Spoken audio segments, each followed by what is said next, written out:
ジャパンプラットフォームの明星です。ジャパンプラットフォームは、もともと海外での、緊急人道支援と呼ばれる、分野での支援を行ってきておりました。で、ですね、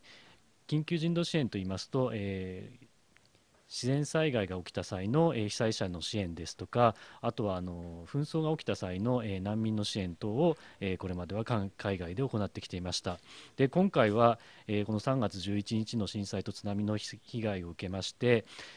加盟団体35団体いるんですけれども、そのうちの30団体が現在東北地方での活動を行っております。で、ジャパンプラットフォームは今回の支援をするにあたってですね、現場中心の視点、それからスピードのある対応、それから支援をつなぐ、この3つをですね、大きなテーマに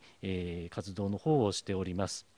で、具体的には、NGO、NPO に対しての資金助成を行って、さらにお金を出すだけではなくて、その後にきちんとモニタリングを行って、一緒にいい活動、事業を作っていくという活動をしております。それから、物資やサービスの、提供を申し出を、いただける企業さんというのがたくさんありまして、そういった申し出をうまく現場の方につなぐという役割もしております。で、さらに、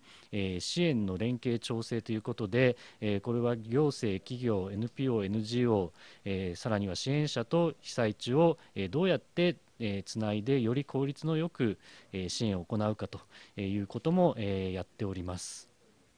で、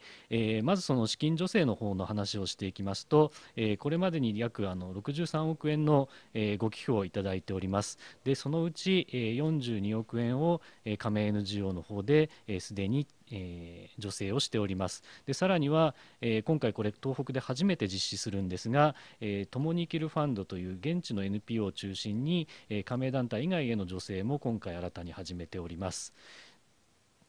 で、その使っている内訳なんですけれども、教育支援、医療、それから食料、物資等、に、寄付金の方を使わせていただきました。で、こちらの方が、地元の NPO や被災地で活動している NPO に対しての、助成金になっております。で、次に物資のマッチングについてなんですけれども、JPF に、物資の提供の申し出のあった企業が152社ありまして、これまでに197件のマッチングを行ってきました。で、物資は医療や食料、日用品、車や発電機とそういったものも中にはありました。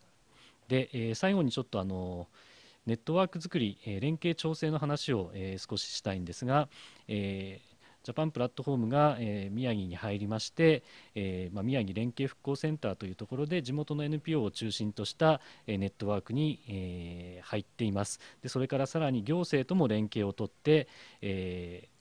政府の、現地対策本部であるとか、宮城県であるとか、あとは市町村であるとか、そういったところとの、連携も今現在進めてきております。で、その連携することで、じゃあどういうことができたかといいますと、例えば炊き出しにおいては、行政自衛隊 NPO で、地域をカバーしたりですとか、作るもの主食は自衛隊が作って NPO 側が副食を、提供するっていうような地域があったりとか、そういう地域での協力をしていったり、あとは仮設の応急仮設住宅への物資支援も行政と NPO が分担して、活動してきたり行ってきました。で、今後もですね、被災者支援の